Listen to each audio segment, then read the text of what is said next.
ಪುತ್ತೂರು ತಾಲೂಕಿನ ಎರಡನೇ ಪ್ರಮುಖ ಪಟ್ಟಣವಾಗಿರುವ ಉಪ್ಪಿನಂಗಡಿಯಲ್ಲಿ ಕಸ ವಿಲೇವಾರಿ ಅವ್ಯವಸ್ಥೆ, ಟ್ರಾಫಿಕ್ ಸಮಸ್ಯೆಗಳು ಸೇರಿದಂತೆ ಹಲವು ಸಮಸ್ಯೆಗಳಿಂದ ಬಳಲುತ್ತಿದ್ದರೂ ಉಪ್ಪಿನಂಗಡಿ ಗ್ರಾಮ ಪಂಚಾಯತ್ ಯಾವುದೇ ವಿಚಾರಕ್ಕೆ ಸ್ಪಂದಿಸದೆ ಮೌನಾಚರಣೆ ಮಾಡುತ್ತಿದೆ. ಸಾರ್ವಜನಿಕರ ಆರೋಗ್ಯ ಹಾಗೂ ಬದುಕಿನ ಹಿತದೃಷ್ಟಿಯಿಂದ ತಕ್ಷಣ ಈ ಸಮಸ್ಯೆಗಳಿಗೆ ಪರಿಹಾರ ನೀಡುವಲ್ಲಿ ಗ್ರಾಮ ಪಂಚಾಯತ್ ಕ್ರಮ ಕೈಗೊಳ್ಳಬೇಕು ಎಂದು ಉಪ್ಪಿನಂಗಡಿ ವಾಣಿಜ್ಯ ಮತ್ತು ಕೈಗಾರಿಕಾ ಸಂಘ ಆಗ್ರಹಿಸಿದೆ. ಸಂಘದ ಅಧ್ಯಕ್ಷ ಪ್ರಶಾಂತ್ ದಿಕೋಸ್ತಾ ಮತ್ತು ಕಾರ್ಯದರ್ಶಿ ಯೂನಿಕ್ ಅಬ್ದುಲ್ ರಹಿಮಾನ್ ಅವರು ಸುದ್ದಿಗೋಷ್ಠಿಯಲ್ಲಿ ಮಾತನಾಡಿ, ಉಪ್ಪಿನಂಗಡಿ ಗ್ರಾಮ ಪಂಚಾಯತ್ ರಾಜ್ಯದಲ್ಲಿ ಅತ್ಯಂತ ಹೆಚ್ಚು ಆದಾಯವಿರುವ ಗ್ರಾಮ ಪಂಚಾಯತ್ಗಳಲ್ಲಿ ಒಂದಾಗಿದೆ. ಆದರೆ ಇಲ್ಲಿನ ಕಸ ವಿಲೇವಾರಿಯ ಅವ್ಯವಸ್ಥೆಯಿಂದ ಜನತೆಯ ಆರೋಗ್ಯದ ಮೇಲೆ ಗಂಭೀರ ಪರಿಣಾಮ ಉಂಟಾಗುತ್ತಿದೆ. ಪೇಟೆಯ ತ್ಯಾಜ್ಯ ನೀರನ್ನು ನೇರವಾಗಿ ನದಿಗೆ ಬಿಡಲಾಗುತ್ತಿದೆ.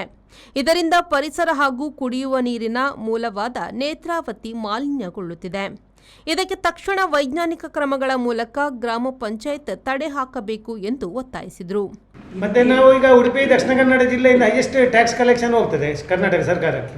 ಅದೇ DYSP ಆಫೀಸ್ ಅಂತದ್ದು ನೋಡಿ, ಇದು ಮಾಡುವಾಗ ಯಾರಿಗೂ ಯಾವುದೇ ಇದು ಮಾಹಿತಿ ಕೊಡೋದಿಲ್ಲ ಅವರು, ಏಕಾಏಕಿಯಾಗಿ.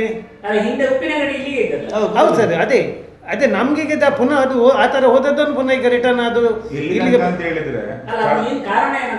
ಏನಿಲ್ಲ, ಅದು ವ್ಯಾಪ್ತಿಯನ್ನು ಸಣ್ಣದು ಮಾಡಿದಂತೆ.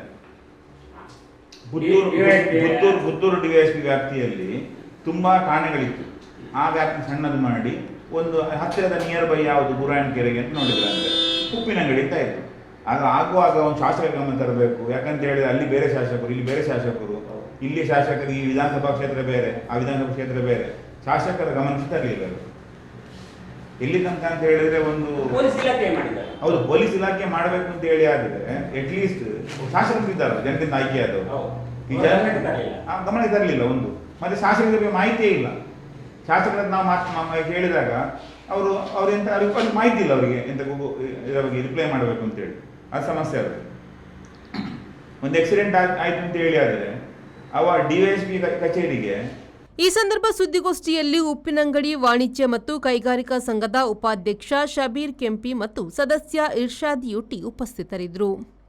Anish, V4 news, Puttur.